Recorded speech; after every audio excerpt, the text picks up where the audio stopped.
नमस्कार, आप देख रहे हैं फटाफट फ्यूचर और जोरदार तेजी के मोड पे आज मार्केट्स। आज बजट की जितनी भी नेगेटिव खबरें थी उसको फैक्टर इन किया और आज जो तेजी पकड़ी तो कहीं ना कहीं थमने का नाम नहीं ले रही। 2.5% के आसपास की तेजी इसमें इंडाइसिस पे हो चुकी है। निफ्टी 175 पॉइंट ऊपर है और सेंसेक्स पे जोरदार स्ट्रेंथ, लगभग 570 पॉइंट्स का गेन सेंसेक्स पे आता हुआ नजर आया। और जिस रफ्तार से चल रहे हैं, आईटीसी ने सरप्राइज किया। सबसे ज्यादा कॉन्ट्रीब्यूशन इस समय सेंसेक्स पे, निफ्टी पे आईटीसी दे रहा है। स्टॉक में 8% से ज्यादा की तेजी देखने को मिल रही है। एफएमसीजी काउंटर देखेंगे तो उनमें ज्यादा हलचल नहीं, लेकिन आईटीसी को छोड़कर, क्योंकि बहुत ज्यादा नेगेटिव न्यूज फ्लो इस काउंटर को डोमिनेट कर रही थी, आज चला तो 8% की तेजी पकड़ ली। इसके अलावा hero MotoCorp, ICC bank, Maruti Suzuki, ये कुछ ऐसे ट्रेड्स हैं जो टॉप गेनर्स की लिस्ट में शामिल हैं और 7150 के ऊपर निफ्टी निकला है। लेकिन वायदा बाजार के लिहाज से जो सबसे बड़ी अनाउंसमेंट बजट में हुई वो थी एसटीटी के फ्रंट पे। ऑप्शन ट्रेड पे एसटीटी बढ़ाने की बात की गई, 0.017% से बढ़कर 0.05%। सिक्योरिटी ट्रांजैक्शन टैक्स यानी कि खरीद बिक्री पर लगने वाला टैक्स, इसका क्वांटम बढ़ाया गया और ऑप्शंस ट्रेड पे 3 गुना कर दिया गया। इसके मायने क्या है, यही जानने की कोशिश करते हैं। मेरे साथ के सुब्रमण्यम जी जुड़े हैं। सुब्रमण्यम जी, बहुत बहुत स्वागत है आपका जी बिजनेस में। सर, एसटीटी में बढ़त ऑप्शन ट्रेड पर, इसके मायने क्या है और इसका पोटेंशियल इंपैक्ट क्या डेरिवेटिव ट्रेडिंग और उसके टर्नओवर पे पड़ता देखते हैं आप? सुब्रमण्यम साहब, स्वागत है आपका जी बिजनेस में। सर, आपसे सवाल यही है कि सिक्योरिटी ट्रांजैक्शन टैक्स जो बढ़ाया गया है उसका पोटेंशियल इंपैक्ट डेरिवेटिव्स और बाजार के लिहाज से कैसे देखते हैं आप? एक्चुअली ओवरऑल अगर हम देखें तो अगर एक ट्रेडर के लिए शायद ज्यादा फर्क नहीं पड़ेगा, लेकिन जो आर्बिट्राज वगैरह कर रहे हैं उनके लिए ऑब्वियसली थोड़ा मार्जिन स्क्वीज हो जाएंगे और उसके चलते ऑब्वियसली ये थोड़ा इम्पैक्ट आ सकता है। लेकिन I think overall long run में आई थिंक मार्केट एक इसकी will take it in the stride and मुझे नहीं लग रहा है इसको कोई बहुत ज्यादा इसमें वॉल्यूम्स का फर्क पड़ेगा। अच्छा, तो ये जो एसटीटी है इस पे थोड़ा क्लैरिफिकेशन चाहूंगा। ये क्या प्रीमियम अमाउंट के टर्नओवर पे लग रहा है, यानी कि अगर 1 करोड़ का प्रीमियम के ऊपर अगर कैलकुलेट करें, पहले 1700 लगता था, अब 5000, बस इतना ही फर्क आया? एग्जैक्टली उतना मैं भी इतना देखा नहीं है, लेकिन ओवरऑल जो भी सुनने को आया उसमें ज्यादा कुछ फर्क आना नहीं चाहिए। राइट, ठीक है। प्रीमियम अमाउंट पे लग रहा है, टोटल टर्नओवर पे नहीं। यानी कि अगर 1700 का आप देते हैं यहाँ पे सिक्योरिटी ट्रांजैक्शन टैग 1 करोड़ के प्रीमियम के ऊपर, वो बढ़कर 5000 के आसपास होता हुआ नजर आया। लेकिन साफ तौर पे इसका कुछ ज्यादा इंपैक्ट इस समय जानकार नहीं देखते हैं। सुब्रमण्यम जी, बहुत बहुत शुक्रिया आपका मेरे साथ जुड़ने के लिए और इस खबर पे अपना रिएक्शन देने के लिए बहुत बहुत शुक्रिया। पर इस समय जो मार्केट पे तेजी, सीधा उसी मुद्दे पे चर्चा करते हैं। मेरे साथ गौरव रानडे जुड़ चुके हैं, डेरिवेटिव एनालिस्ट हैं। गौरव जी, शुक्रिया अपना समय जीवंस को देने के लिए। सर, ये तो वन वे ट्रैक पे चल पड़े हैं आज 71.60 के ऊपर। अब नेक्स्ट टारगेट क्या देख रहे हैं और आज जो बाजार फैक्टर इन करने की कोशिश कर रहा है, क्या वो पोटेंशियल आरबीआई रेट हाइक उसी एक ट्रिगर के आधार पर चलेंगे आज? हाँ जी, इनफैक्ट काफी एक वेलकम रिलीफ रैली आई है आज के ट्रेडिंग सेशन में। इनफैक्ट कल के सेशन में, इनफैक्ट लास्ट एक हफ्ते में हम लोगों ने देखा हुआ है कि डिस्पाइट वोलेटिलिटी निफ्टी के जो 7000 फुट है उसमें ओपन इंटरेस्ट एडिशंस ही दिख रहे थे एंड इन जनरल ऐसा लग रहा था कि वो एक सपोर्ट ऑन क्लोजिंग बेसिस काफी स्ट्रॉन्ग रहेगा। फ्यूचर्स ने क्लोजिंग कल के ट्रेडिंग सेशन में भी 7000 के ऊपर दी थी, जो कि ये दर्शा रहा था शायद से नेक्स्ट 1 से 2 ट्रेडिंग सेशन में एक पुलबैक आ सकता है अगर जस्ट इन केस ये रीसेंट लोज होल्ड अप कर लेते हैं तो। आज का ट्रेडिंग सेशन वैसे तो काफी शानदार रहा है आज अभी तक के एंड हमारे हिसाब से नेक्स्ट एक हफ्ते के अंतराल में इसने एक शायद से नया ट्रेडिंग पुलबैक शुरू कर दिया है। हमारे हिसाब से 3 से 4 ट्रेडिंग सेशन में इसमें निफ्टी में 7280 तक का मूवमेंट खुल चुका है अभी फिलहाल। पॉसिबली जो रिसेंट हाई था 7230 तक का उसको क्रॉस कर लेगा निफ्टी इस बार। एंड इनकेस कोई ट्रेडिंग पोजीशन लॉन्ग लेता है निफ्टी का तो करंटली इसका स्टॉप लॉस 7130 का दिख रहा है हमें।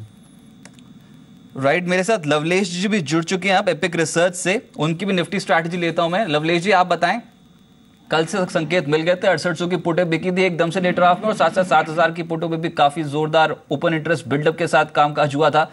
ये एक बेस फॉर्मेशन हो चुकी है सीरीज के लिए माने, और यहां से और तेज हो सकते हैं क्या? What's your target?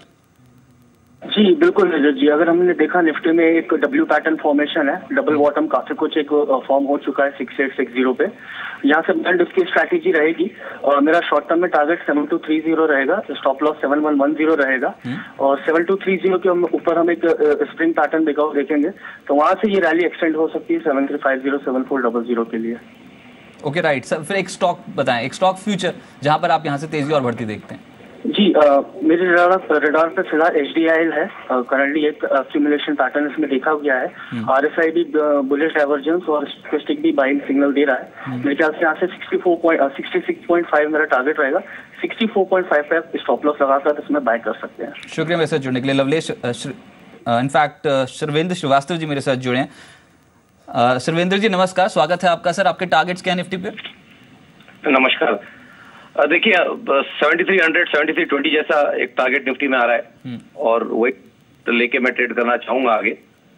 और जो भी वो ट्रेड लेता है उसके लिए 7119 का एक स्टॉप लॉस लगाएं। ठीक है। और 7320 के टारगेट्स एक्सपेक्ट करें। फिर एक स्टॉक कौन से सेक्टर से होगा वो स्टॉक, और कौन सा ऐसा स्टॉक है जो यहाँ से बाजार से बेहतर रिटर्न दिला सकता है? सर स्टॉक्स तो काफी है, बट एक सेफ और एक लार्ज कैप नेम में जाएंगे तो एक्सिस बैंक ट्रेडिंग के लिए अच्छा लगता है यहाँ से। अच्छा। एक 397 398 जैसे टारगेट्स आई थिंक उसमें पेंडिंग है इमीडिएट शॉर्ट टर्म। और अगर किसी को थोड़ा लंबी दूरी के लिए भी रखना है तो ये ट्रेड थोड़ा लंबी दूरी का भी रखा जा सकता है। बट टाइमिंग के लिए 383.40 का स्टॉप लॉस और 389 के टारगेट्स मैं रिकमेंड करूंगा। राइट, शुक्रिया। मेरे साथ किरण यादव जी अब जुड़े हैं प्रिसीजन इन्वेस्टमेंट से। किरण जी आपकी स्ट्रैटेजी बताएं निफ्टी पे, और ये वन वे ट्रैक पे सबसे ज्यादा बेहतर ट्रेड कौन सा निकल रहा है यहाँ पर स्टॉक फ्रंट पे? पहले तो निफ्टी के बारे में बात करूंगा। निफ्टी में तेजी करने की सलाह होगी। स्टॉप लॉस रहेगा करीबन 7090 का और टारगेट्स रहेंगे 7220 से लेके 7250। 7100 एक बहुत इंपॉर्टेंट बैरियर था। इवन हमने पिछले 3 ट्रेडिंग सेशन में 7100 में बहुत सारे कॉल राइट हुए देखे थे। तो ये शॉर्ट कवरिंग की रैली आपको देखने को जरूर मिलती नजर आएगी। जो स्टॉक स्पेसिफिक है वो हेक्सावेयर के फ्यूचर्स लॉन्ग करने की सलाह होगी। बहुत अच्छा ओपन इंटरेस्ट एडिशन हुआ है, करीबन 9% का ओपन इंटरेस्ट एडिशन हुआ है आज। और इसके लिए स्टॉप लॉस 237 का रखना चाहिए और टारगेट आज या कल तक 248 तक आनी चाहिए। सर यही मैं आपसे पूछना चाह रहा था कि डिफेंसिव मोड पे चले भी जाएगा बाजार, या फिर अब रियल्टी स्टॉक्स बैंकिंग इन पे ज्यादा पोटेंशियल है कि ये दमदार रिटर्न्स दिला सकते हैं? What's your call on realty in banking? Realty और बैंकिंग मेरे को ज्यादा अच्छा दिखाई दे रहा है। रियल्टी में सिर्फ शॉर्ट कवरिंग की वजह से आ रहा है। जैसे कि आप DLF के बारे में DLF देखिए तो DLF में कुछ खास मूवमेंट दिखाई नहीं दी है और रेजिस्टेंस के करीब आता नजर आ रहा है। पर उसी तरह अगर आप HDIL देखिए तो HDIL में अच्छे रुझान दिखाई दे रहे हैं। तो HDIL मेरे ख्याल से ज्यादा अच्छा रहेगा। 69 to 70 के टारगेट्स आपको HDIL में देखते नजर आएंगे। राइट, लेकिन आपने चुना है आज हेक्सावेयर जो आपकी पसंदीदा पिक है। बहुत शुक्रिया। तो अभी तक जो टारगेट्स निकल के आए हैं वो ऑब्वियसली 7300 तक के अपर रेंज यहाँ पर मार्केट पकड़ सकता है। एक अच्छी खासी तेजी हो सकता है कि बाजार में बनती हुई नजर आए। यहाँ से ये तेजी अभी और बढ़ती हुई नजर आए। मुद्दा ये है और इंपॉर्टेंट ये है कि 7100 के नीचे जाता नहीं देखते हैं जानकार बाजार को, और हो सकता है यहाँ से तेजी पकड़े तो सीधा 7300 पर जाकर टकराएं। अब देखते हैं बाजार 7100 के लेवल्स को होल्ड कर पाता है कि नहीं। 600 पॉइंट की तेजी से निफ्टी बन चुकी है, 170 पॉइंट्स अप है निफ्टी। गौरव जी आपकी स्ट्रैटेजी, आपका पहला ट्रेड जहां पर आप समझते हैं यहाँ से तेज हो सकते हैं? जी हाँ, इनफैक्ट इन जनरल जो हाउसिंग कंपनीज है उनमें काफी अच्छी स्ट्रेंथ दिख रही है आज के ट्रेडिंग सेशन में। इनफैक्ट 2-3 ट्रेडिंग सेशंस में इसमें काफी स्ट्रेंथ दिख रही है। हमारे हिसाब से LIC हाउसिंग फाइनेंस लिया जा सकता है नेक्स्ट एक हफ्ते के अंतराल के पर्सपेक्टिव से। 460 तक का हम इसमें मूव देख रहे हैं। प्रोबेबली एक हफ्ते के अंतराल में आ सकता है स्टॉक में, और 200 DM में भी इसका इनफैक्ट 460 के आसपास ट्रेड कर रहा है फिलहाल। ट्रेडर को जरूर इसमें स्टॉप लॉस लगाए रखना चाहिए 429 का for regarding any adverse positions. Right, तो LIC हाउसिंग आपकी पहली पसंद है। 460 का टारगेट, 429 का स्टॉप लॉस। बाजार आज तेजी की मोड पे 180 पॉइंट्स की शानदार तेजी इस समय निफ्टी पे देखने को मिल रही है। और जोरदार स्ट्रेंथ के बीच आज FMCG काउंटर्स पे एक अच्छा रुझान देखने को मिल रहा है, जिसमें ITC एक ऐसा काउंटर है जहां पर आज स्ट्रेंथ जोरदार है और निफ्टी पे सबसे ज्यादा कॉन्ट्रीब्यूट कर रहा है। एक गौरव जी एक छोटा सा रिएक्शन चाहूंगा सर। ITC की स्ट्रेंथ बहुत ज्यादा गिरावट के बाद एकदम से यहां पर तेजी बनी है। What's your take? अब यहां से क्या और खरीदारी बनेगी या फिर प्रॉफिट बुक कर लें? हाँ जी, इनफैक्ट लास्ट में अगर देखा जाए तो 270 से जो रिवर्सल हुआ है वो बहुत ही स्ट्रांग रहा है। नियरली 50 पॉइंट्स मिल चुके हैं स्टॉक में। हमारे हिसाब से 320 to 330 एक स्टिफ रेजिस्टेंस जोन आता है स्टॉक में। और जरूर किसी ने अगर लोअर लेवल पे लिया होगा तो इस स्टॉक में अभी प्रॉफिट बुकिंग ट्रेडिंग पर्सपेक्टिव पर किया जा सकता है। पोजिशनली दो हमारे हिसाब से इसमें छोटे मोटे पुलबैक के बाद डाउनसाइड के बाद अपसाइड ज्यादा होने के चांसेस है, बट लेकिन ट्रेडिंग टर्म्स में तो जी हाँ इस लेवल में तो प्रॉफिट बुक किया ही जा सकता है। राइट, क्योंकि हम यहाँ पर एफएमसीजी की बात कर रहे हैं तो एग्री सेक्टर को बजट पे बहुत मेजर अनाउंसमेंट्स हुए हैं और साफ तौर पे पता लग रहा था कि वित्त मंत्री का जो थ्रस्ट है, जो फोकस है, वो एग्री इकोनॉमी की ओर ही है। एमके धानुका साहब मेरे साथ जुड़ चुके हैं, मैनेजिंग डायरेक्टर धानुका एग्रीटेक के। धानुका साहब, बहुत स्वागत है आपका जी बिजनेस में। सर, ये तो एकदम से तोहफों की झड़ी लग गई एग्री सेक्टर के लिए। क्या ये बजट आपकी एक्सपेक्टेशन के मुताबिक था? बिल्कुल, देखिए, जब तक भारतीय कृषि, भारतीय किसान और गांव के विकास के लिए हम नहीं सोचेंगे, तब तक हम नहीं कह सकते कि भारत प्रगति के पथ पर अग्रसर है। ये बड़ी खुशी की बात है कि इस वर्ष गवर्नमेंट ने एग्रीकल्चर सेक्टर के ऊपर पूरा फोकस दिया है और जो रूरल डेवलपमेंट के लिए और कृषि के डेवलपमेंट के लिए घोषणाएं की हैं, वो वाकई तारीफ के काबिल हैं। मैं समझता हूं कि इससे रूरल डिमांड काफी इंक्रीज होगी। फार्मर्स की इनकम 5 साल में डबल करने का गवर्नमेंट का जो प्लान है वो रियली अप्रिशिएबल है। इसके अलावा जो ई प्लेटफॉर्म मार्केटिंग के लिए गवर्नमेंट ने अनाउंस किया है, इससे किसान को अपनी फसल का उचित मूल्य मिलेगा और उसकी जेब में ज्यादा पैसा होगा तो वो अपनी प्रोडक्टिविटी बढ़ाने के लिए, अपनी फसलों को कीड़े और बीमारियों से बचाने के लिए ज्यादा पैसा खर्च करेगा। तो सभी एग्री इनपुट कंपनीज को इस गवर्नमेंट की इनिशिएटिव से काफी लाभ होगा और मैं समझता हूं कि आने वाले समय में भारतीय किसान अपने आप को इस धंधे से जुड़ा होने के ऊपर में गर्व महसूस करेगा। 86,500 करोड़ के इरिगेशन प्रोजेक्ट्स के लिए 5 साल के लिए आवंटन कर दिया गया और साथ ही साथ किसानों की आमदनी दोगुना करने की बात है अगले 5 सालों में। क्या मानते हैं यहाँ पर आपकी कंपनी के लिए what's the main trigger point जो आप मानते हैं इस बजट से जो बहुत पॉजिटिव आउटकम निकल के आया? सर, देखिए, सारी ही जो घोषणाएं सरकार ने की हैं, चाहे वो doubling in farmers income in 5 years, 28.5 lakh hectare irrigation के अंदर में लाने का जो प्रोग्राम है, 23 प्रोजेक्ट इरिगेशन के मार्च 2017 तक कंप्लीट करने का प्रोग्राम है, ई प्लेटफॉर्म जो मार्केटिंग के लिए वो प्रोवाइड करने का है।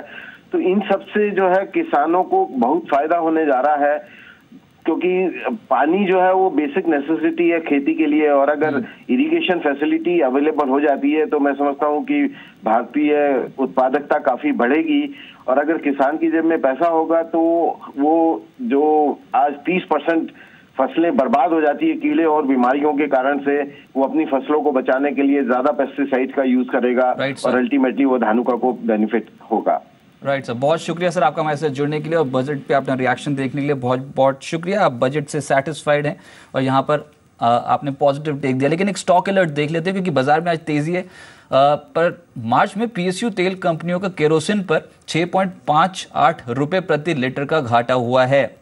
ओएमसीज लेकिन आज साफ तौर पे बहुत ज्यादा तेजी शो कर रही हैं। लेकिन खबर यहाँ पर यह है कि पीएसयू तेल कंपनियां जो उनका एलपीजी, उनका जो केरोसिन पे है 6.58 रुपए प्रति लीटर का घाटा हुआ है और साथ ही साथ एलपीजी पर 94.37 रुपए प्रति सिलेंडर का घाटा हुआ है। बीपीसीएल, एचपीसीएल में आज निचले स्रोत से खरीदारी है। लेकिन गौरव जी, मैं आप ही के पास आता हूं, ओएमसीज को कैसे प्ले कर रहे हैं आप और आफ्टर बजट जिस तरीके की तेजी बनी है, what's your target on BPCL and HPCL? सिर्फ टारगेट स्टॉप लॉस बताएं, अगर अभी ट्रेड करना हो तो कैसे करें? तो एक छोटा मोटा पुलबैक दिख रहा है इन सब काउंटर्स में। इनफैक्ट बीपीसीएल ऐसा लग रहा है कि नेक्स्ट करंट लेग में 820 तक के मूव दे सकता है और हमारे हिसाब से 775 का इसमें जरूर स्टॉप लॉस लगाए रखना चाहिए ट्रेडर को। On the other hand Hind petro का भी सिमिलर चार्टिंग है एंड सीम्स लाइक ये स्टॉक 740 तक का मूव देगा जिसके लिए 700 के आसपास का स्टॉप लॉस इसमें मुनासिब लग रहा है। राइट, आपने बोला हाउसिंग फाइनेंस कंपनियों में तेजी आ सकती है। 2 ट्रेड्स और बताएं जो बाजार की इस तेजी में पार्टिसिपेट करेंगे। जी हाँ, बिल्कुल। बिसाइड्स हाउसिंग फाइनेंस हमारे हिसाब से एक तो 2 व्हीलर स्टॉक्स में भी तेजी आने के चांसेस है। टीवीएस मोटर्स हमको इस स्पेस में पसंद आता है। हमारे हिसाब से टीवीएस मोटर नेक्स्ट 1 से 1.5 हफ्ते के अंतराल में 288 तक के पहुंच सकता है जिसके लिए स्टॉप लॉस जरूर 268 का लगाए रखना चाहिए ट्रेडर को। On the other hand banking space में हमको लगता है कि सबसे ज्यादा जो स्ट्रॉन्ग पीएसयू बैंक है वो बैंक ऑफ बड़ौदा है और इसमें जरूर पोजीशन बनानी चाहिए ट्रेडर को। एंड हमारे हिसाब से नेक्स्ट 1 से 1.5 हफ्ते के अंतराल में इसमें 150 तक का मूव पॉसिबल है। क्लियरली एक स्ट्रॉन्ग स्ट्रक्चर है अमंग्स पीएसयू बैंकिंग स्टॉक्स जो कि काफी वीकनेस दिखा रहे हैं इन जनरल। इस स्टॉक में 130 का स्टॉप लॉस लगाए रखे हमको लग रहा है कि लॉन्ग पोजीशन बनानी चाहिए। राइट, बहुत शुक्रिया सर आपका हमारे साथ जुड़ने के लिए, बाजार पर रिएक्शन देने के लिए, साथ ही साथ कुछ ट्रेडिंग आइडिया शेयर करने के लिए। तेजी के मोड पे हैं 7167 के लेवल पे 180 पॉइंट की जोरदार तेजी। चाइनीज मार्केट जब आप बंद हुए तो शंघाई का इंडेक्स 2% की तेजी के साथ बंद हुआ है, वो भी वहां पर ट्रिगर निकल के आता है। लेकिन जो सबसे बड़ी अनाउंसमेंट जो अभी हुई नहीं है, आरबीआई की रेट कटौती की होप बाजार को इन लेवल्स तक ले आई है। 180 पॉइंट्स का स्ट्रॉन्ग स्ट्रेच, और ज्यादातर जानकारों की राय जो वो खरीदारी की है 7300 नेक्स्ट पॉसिबल टारगेट निफ्टी का वो समझते हैं।